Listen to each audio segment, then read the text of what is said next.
Horror कहानियां थी। खून की प्यास पार्ट 1। काली अमावस की रात थी और रात के गहरे सन्नाटे को चीरते हुए एक औरत के चीखने की आवाजें पूरे जंगल के शांत माहौल को दहशत से भर रही थी। वो औरत इस तरह से चिल्ला रही थी जैसे किसी ने उसके बदन पर खौलता हुआ पानी डाल दिया हो। रात को अपने खेतों में पानी देने के लिए आया हुआ हरिया किसान अभी तक इन आवाजों को सुन नहीं पाया था, क्योंकि उसके बेटे किशन ने उसे नया मोबाइल फोन जो लाकर दिया था शहर से, और बस उसी मोबाइल फोन में ईयरफोन लगाकर वो कोई पुराना गाना सुनने में मग्न था। लेकिन जैसे ही गाना खत्म हुआ, उस औरत के चीखने की आवाज हरिया किसान के कानों से टकराई। हरिया का दोस्त रामू भी खेत में ही घाट पर गहरी नींद में खर्राटे मार रहा था। रात के उस सन्नाटे में औरत के चीखने की आवाज सुनकर ठंड के मौसम में भी हरिया किसान के माथे से पसीना टपकने लगा। रामू, अरे ओ रामू, अरे जल्दी उठ, क्या खर्राटे मारकर सो रहा है? अरे इतनी रात को ये जंगल में कौन औरत चीख रही है? पूरी तरह से चीख रही है। अरे क्या हुआ? क्या हुआ? कौन है? अरे भूत आ गया क्या? चोर आ गया क्या? अरे न चोर आया है न भूत आया है। मैं ये कह रहा हूँ कि क्या तूने इस औरत के चीखने की आवाज सुनाई देती है कि नहीं? अरे कौन सी औरत? अरे हाँ, ये आवाज है। तू पहले नहीं बता सकता था? पता नहीं कौन चुड़ैल जंगल में नाच रही है। हम घर चले जाते हैं। देखता नहीं, मैंने तो कानों में ये लगा रखा था। वो किशन ने लाके दिया ना शहर से, गाने सुन रहा था मैं। अरे लेकिन भाई, मुझे बहुत डर लग रहा है। क्या करे? अरे करना क्या है, भागो यहाँ से। भगवान जाने कौन है और क्यों इतना चीख रही है। और उस औरत के चीखने की आवाजें और ज्यादा तेज होने लगी है। हरिया और रामू के पैर डर के मारे कांप रहे थे। डर की वजह से ना वो वहां पर रुक पा रहे थे और ना ही अपनी जगह से आगे बढ़ पा रहे थे। तभी अचानक से सन्नाटा छा गया। सही मौका है, हमें यहाँ से निकल लेना चाहिए भैया। रामू और हरिया अपना गमछा उठाकर दबे पैरों जंगल के रास्ते से गांव की तरफ चलने लगे। गांव की ओर जाने वाला ये एक ही रास्ता था और आवाज भी उसी तरफ से आ रही थी। लेकिन अभी 2 मिनट पहले वो आवाज पूरी तरह बंद हो चुकी थी और जंगल में पहले जैसा सन्नाटा पसर चुका था। तभी अचानक से पेड़ों में किसी के चलने की सरसराहट रामू और हरिया को सुनाई दी। क्या तुमने कोई आवाज सुनी? हाँ यार, ऐसा लग रहा है कोई इस तरफ ही आ रहा है। और तभी अचानक सामने पेड़ से एक साया रामू और हरिया के सामने उल्टा आकर लटक गया। ये देखकर रामू और हरिया की चीख निकल गई। वो दोनों डर के मारे बेहोश हो गए। वो साया जमीन पर आकर खड़ा हुआ। उसने रामू और हरिया के बालों को पकड़कर खींचना शुरू कर दिया। अब तुम गांव वालों में से कोई जिंदा नहीं बचेगा। मैं तुम सबको ले जाकर उस गड्ढे के नीचे दफन कर दूंगी। सबकी जान ले लूंगी, मैं किसी को नहीं छोड़ूंगी। अगली सुबह रामू की पत्नी कमला हरिया के घर आई और उसने हरिया की पत्नी सुमन से अपने पति के बारे में पूछा। सुमन, कल रात को ये तुम्हारे ही पति के साथ गए थे खेत पर, अभी तक लौट कर नहीं आए हैं। हाँ बहन, मैं भी वही सोचकर परेशान हूँ। मेरे पति भी अभी तक खेत से लौट कर नहीं आए। भगवान जाने क्या बात है, दोपहर होने आई है। अब तक तो उन दोनों को लौट कर आ जाना चाहिए था। क्या करे, कैसे पता करे कि वो दोनों कहाँ हैं? मेरा बेटा भी शहर गया हुआ है, वरना उसी को भेज देते खेत पर। बहन, मुझे लगता है कि हम दोनों को वहाँ जाकर अपने पतियों को ढूंढना चाहिए। ठीक कहती हो तुम, चलो मैं तुम्हारे साथ चलती हूँ। और वो दोनों जंगल के रास्ते खेत की तरफ आगे बढ़ती हैं। वहां जाकर देखती है कि हरिया और रामू आग जलाकर आग के ऊपर कुछ पकाकर खा रहे थे। आप यहाँ पार्टी बना रहे हैं और वहाँ घर पर हमारी जान सुखी जा रही थी कि कहीं कुछ हो तो नहीं गया? मुझे कुछ नहीं हो सकता। मैं कभी नहीं मर सकता, समझे तो? अरे तबीयत तो ठीक है? ये किस तरह की आवाज में बात कर रहे हैं आप? कुछ हुआ है क्या? कुछ नहीं हुआ, बस जोरों की भूख लग रही थी, इसलिए खाना बनाकर खा रहे थे। अच्छा, इतनी बदबू आ रही है, ऐसा क्या बनाकर खा रहे हैं आप? जरा हमें भी तो बताइए। अरे भाभी, क्यों परेशान हो रही हैं? मांस पकाकर खा रहे हैं। एक जंगली जानवर कल रात को खेत में आ गया था। हम दोनों ने उसे मार दिया और बस उसी का मांस पक रहा है। आप भी खाइए ना, बहुत बहुत ही स्वादिष्ट है। दिमाग खराब हो गया है क्या आप दोनों का? आप दोनों मांस कब से खाने लगे, और वो भी जंगली जानवर का? चलिए अभी कभी घर चलिए। चलेंगे चलेंगे, लेकिन पहले ये मांस तो खत्म कर ले। कुछ देर बाद रामू और हरिया कमला और सुमन के पीछे पीछे गांव की तरफ चल देते हैं। रामू और हरिया की आंखें पहले जैसी नहीं रही थी, उनमें कुछ बदल गया था। रामू अपनी पत्नी कमला के साथ घर चला जाता है और हरिया अपने घर आ जाता है। देखिए, आपने जो कुछ भी किया मैं उसके लिए आपको माफ कर देती हूँ, लेकिन आज के बाद ये रामू के साथ जाकर मांस पकाकर खाया ना, तो इस घर में घुसने नहीं दूंगी आपको। अरे दिमाग मत खराब करो, मैं वहाँ खाट पर लेटकर गाने सुन रहा हूँ, मुझे परेशान मत करना आप। इतना तमाशा खड़ा कर दिया, दोपहर तक घर लौटकर नहीं आए और अब गाने सुनने। लेकिन हरिया घर के बाहर आंगन में जाकर चुपचाप लेट गया और गाने सुनने लगा। गाने सुनते सुनते हरिया को नींद आ गई। सुमन ने उसके कान से ईयर प्लग हटाया और अपने आप से कहा, जरा मैं भी तो सुनकर देखूं, ऐसे कौन से गाने सुनते हैं। उधर मोबाइल में एक अजीब सा गाना बजने लगा।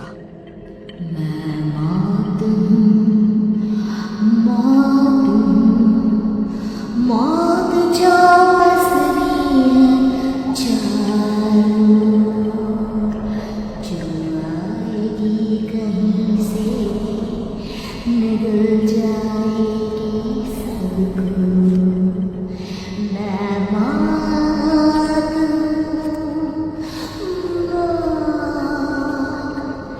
अब मैं छोड़ूंगी नहीं किसी को।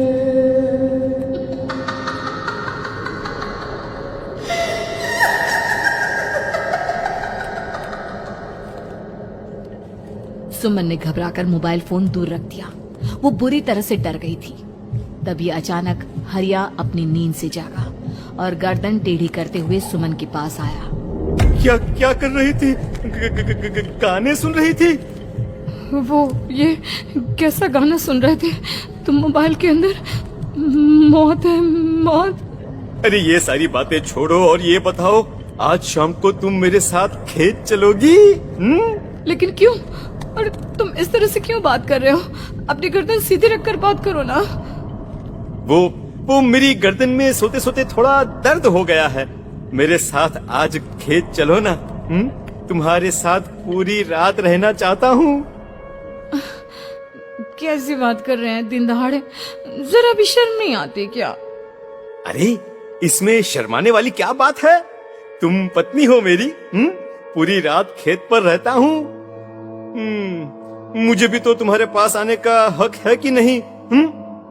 अच्छा ठीक है, चलती हूँ आपके साथ खेत पर, लेकिन फिर उस रामू को मत बुलाना। अरे कैसी बातें कर रही हो? अगर तुम मेरे पास होगी तो मैं किसी को नहीं बुलाऊंगा, सिर्फ तुम और मैं और रात का सन्नाटा। शाम के वक्त हरिया सुमन को अपने साथ खेत पर ले जाता है। आसमान में चांद पूरी तरह से चमक रहा था। हरिया ने अपने खेत में बनी हुई छोटी सी झोंपड़ी के अंदर सुमन को अपने पास बिठा लिया और उसके बालों में हाथ फिराते हुए कहा, कितनी खूबसूरत हो तुम, बहुत सुंदर लग रही हो। एक चांद से भी ज्यादा सुंदर लग रही हो। ऐसी बातें मत करिए ना, मुझे शर्म आती है। अपनी आंखें खोलकर जरा मेरी तरफ तो देखो। अरे देखो तो सही। सुमन ने शर्माते हुए जैसे ही अपनी आंखें खोली, उसके होश उड़ गए। हरिया के बड़े बड़े दांत निकल आए थे और वो पूरी तरह से एक जानवर की तरह नजर आ रहा था। कौन हो तुम मेरे पति नहीं हो। कौन हो तुम? मुझे जाने दो। लेकिन हरिया ने सुमन के हाथ को कसकर पकड़ लिया। उसके नुकीले नाखूनों की वजह से सुमन के हाथ से खून बहने लगा था। बहुत दर्द हो रहा है, मुझे जाने दो। कौन हो तुम? क्या करना चाहते हो? वही जो एक आदमी एक औरत के साथ करना चाहता है, और उसके बाद मैं तुम्हें वहीं ले जाऊंगा जहां पर तुम्हारा पति है। क्या मतलब, क्या कहना चाहते हो? कहाँ है मेरा पति? जंगल के बीचों बीच उबलते हुए पानी के तालाब में वहीं है तुम्हारा पति। चलो चलो, मैं तुम्हें उससे मिलवा देता हूँ, लेकिन उससे पहले तुम्हें मेरी प्यास बुझानी होगी। और इतना कहकर हरिया सुमन के ऊपर जानवरों की तरह टूट पड़ता है। आखिर कौन था वो जानवर, और क्या सुमन उसके शिकंजे से बचकर निकल पाई? जानने के लिए देखिए इस कहानी का अगला भाग।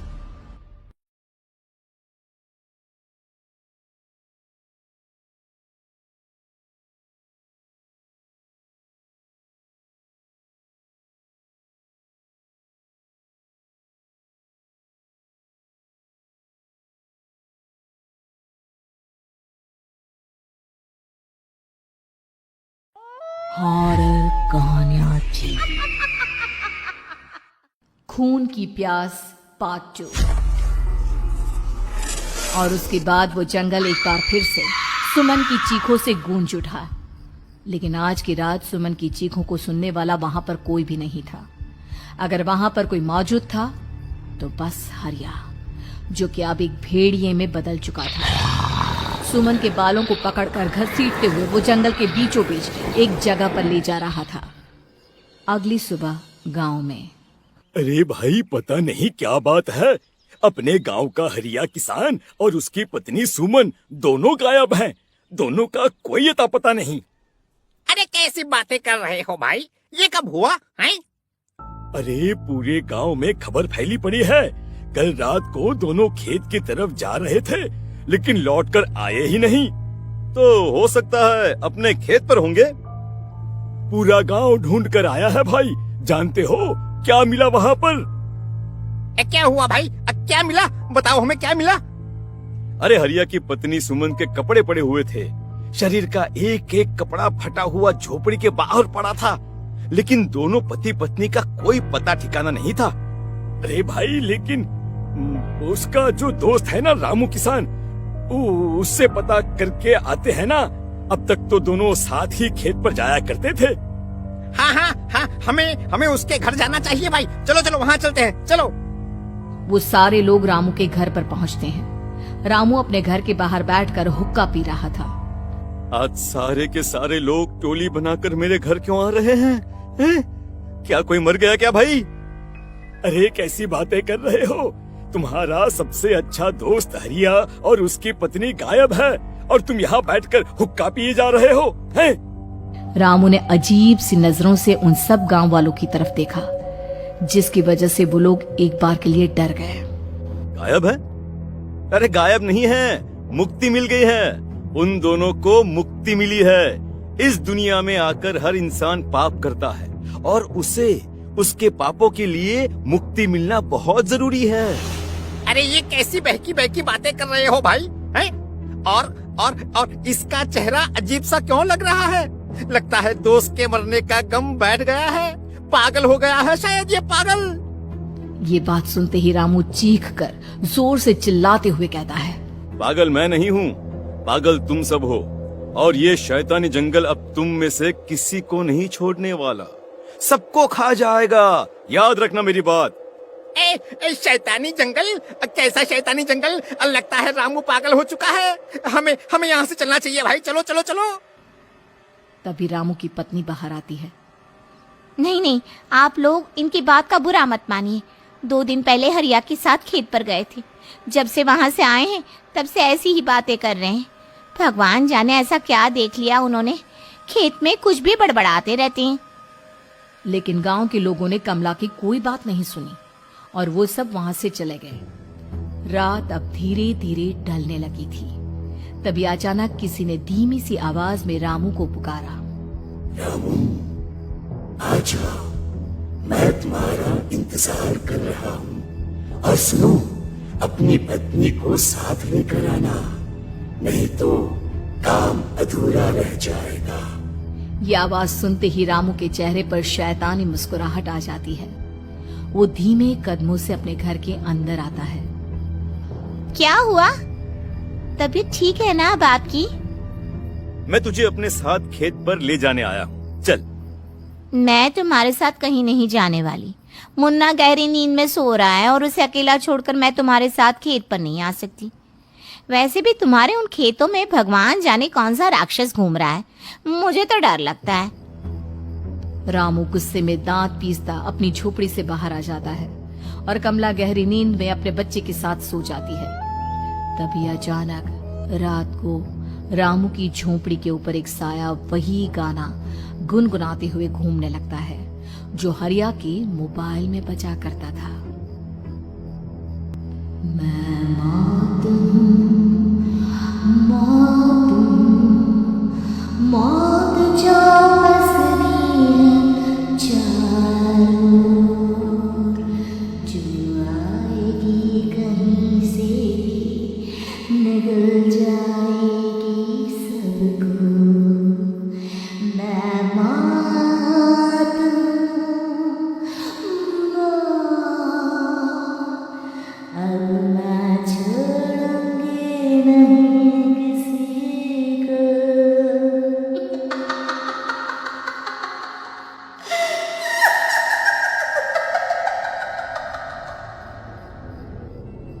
ये आवाज सुनकर रामू की पत्नी कमला की आंख खुलती है और वो देखती है कि उसका मुन्ना अपनी जगह से गायब था। कमला चीखते हुए बाहर दौड़ कर आती है। वहां पर उसने देखा कि रामू ने अपने बच्चे को झोपड़ी के बाहर एक पेड़ से उल्टा लटकाया हुआ था और उसका बच्चा चीख चीख कर रो रहा था। वहीं दूसरी तरफ एक साया बच्चे के ठीक नीचे आग जलाकर उसके चारों तरफ हैवानों की तरफ नाच रहा था।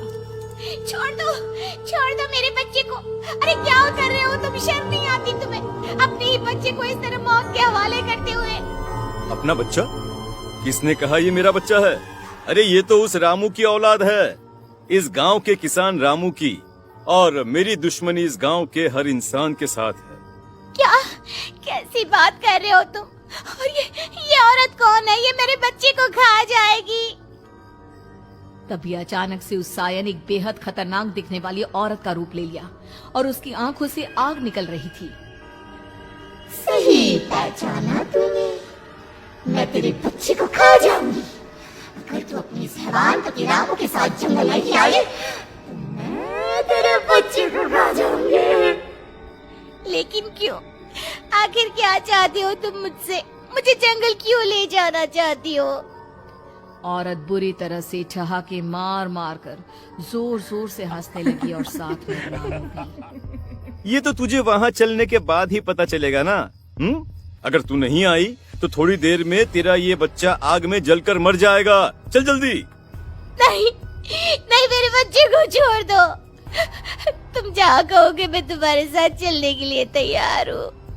और उसके बाद उस बच्चे को झोपड़ी में लिटाकर आगे आगे वो साया चल रहा था और उसके पीछे पीछे रामू अपनी पत्नी के बाल पकड़कर उसे घसीटते हुए जंगल की तरफ ले गया। जंगल में जाने के बाद, कितनी खूबसूरत हो तुम। आज की रात बस तुम और मैं एक दूसरे के साथ रहेंगे। मुझे तुमसे बहुत डर लग रहा है। तुम्हें क्या हो गया है? तुम तो बिल्कुल ठीक थे। वो होगा जो हमारे बीच होना चाहिए। तो आओ आओ अपने आप को मेरे हवाले कर दो। कमला ने डर की वजह से अपनी दोनों आंखें कसकर बंद कर ली थी। रामू ने बुरी तरह से चीख कर कमला से कहा, आंखें खोलो अपनी और मेरी तरफ देखो। कमला ने जैसे ही अपनी आंखें खोली उसने देखा कि रामू एक खतरनाक खूनी हैवान में बदल चुका था। कौन हो तुम? जाने दो मुझे। क्या चाहते हो मुझसे? वही जो एक आदमी एक औरत से चाहता है। मैं तुम्हारा पति रामू नहीं, बल्कि इस जंगल का एक भेड़िया हूँ, और आज की रात तुम्हारे खून से अपनी प्यास बुझा जाऊं। और उसके बाद वो जंगल कमला की दर्दनाक चीखों से गूंज उठा। अगली सुबह कमला के कपड़े भी जंगल में उसी तरह पाए गए जैसे कि सुमन के पाए गए थे। इस घटना के बाद पूरे गांव में दहशत का माहौल था। अपने माँ बाप की मौत और गांव में हो रहे इस तरह की घटनाओं की खबर सुनकर किशन शहर से गांव लौट आया था। अपने माँ बाप की बेदर्द मौत की वजह से वो बहुत परेशान था। तभी अचानक उसे अपने घर में खाट के नीचे पड़ा हुआ वो मोबाइल फोन मिला जो उसने अपने पापा हरिया को गिफ्ट किया था। अरे कितने प्यार से पापा के लिए मोबाइल फोन लेकर आया था, इसे एक दिन भी काम में नहीं ले पाए। और आखिर कौन है जो गांव में इस तरह की हत्याएं कर रहा है? क्या है इन सब के पीछे? क्या है? मुझे पता करना ही होगा, वरना एक दिन पूरा का पूरा गांव खाली हो जाएगा। इस गांव में एक भी जिंदा इंसान नहीं बचेगा। गांव के लोगों की मदद करने के इरादे से किशन अपने गांव से दूर एक दूसरे गांव में बहुत बड़े तांत्रिक के पास मिलने के लिए गया। तांत्रिक बाबा, अब आप ही कुछ उपाय बता सकते हैं। भगवान जाने हमारे गांव को किसकी नजर लग गई है। नजर नहीं लगी है, किसी ने तुम्हारे गांव को बद्दुआ दी है। किसी सताई हुई आत्मा का प्रकोप है और अब वो पूरे गांव में किसी को नहीं छोड़ेगी जब तक उसकी आत्मा को शांति नहीं मिल जाती। अरे लेकिन ऐसा कौन है बाबा? किसकी आत्मा है और कैसे मिलेगी उसे शांति? मौत है, मौत कहीं से भी आएगी और सबको निगल जाएगी। इससे बचने का सिर्फ एक ही उपाय है, लेकिन उस उपाय को करना आसान नहीं होगा। जो भी उस उपाय को करने की कोशिश करेगा उसकी जान जा सकती है। भले ही मेरी जान चली जाए, लेकिन मैं अपने गांव के लोगों की जान बचाने की पूरी कोशिश करूंगा बाबा।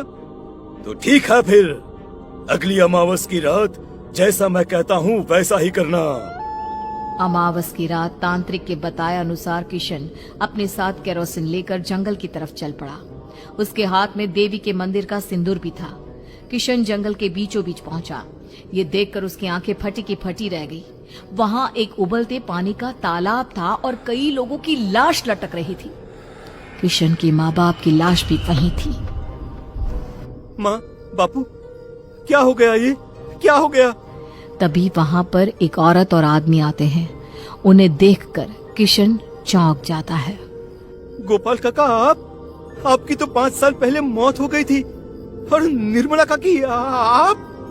हाँ, मौत तो हो गई थी, लेकिन तुम ये नहीं जानते कि हमारी मौत कैसे हुई थी। क्या कहना चाहते हैं आप? कुछ नहीं, बस ये जान लो कि अब इस गांव में कोई जिंदा नहीं बचेगा। लेकिन क्यों काकी? क्योंकि 5 साल पहले इन गांव वालों ने मुझे डायन बताकर पत्थर मार मार के मार डाला। मेरी कोई गलती नहीं थी। गांव का एक बच्चा क्या लापता हुआ, सारा इल्जाम मेरी पत्नी पे डाल दिया। और जब मैंने निर्मला की जान बचाने की कोशिश की तो मुझे भी मार डाला। आपके साथ ये बहुत गलत हुआ काकी, लेकिन आप जो कर रहे हैं वो भी सही नहीं है ना? तुम यहाँ से चले जाओ वरना तुम भी नहीं बचोगे।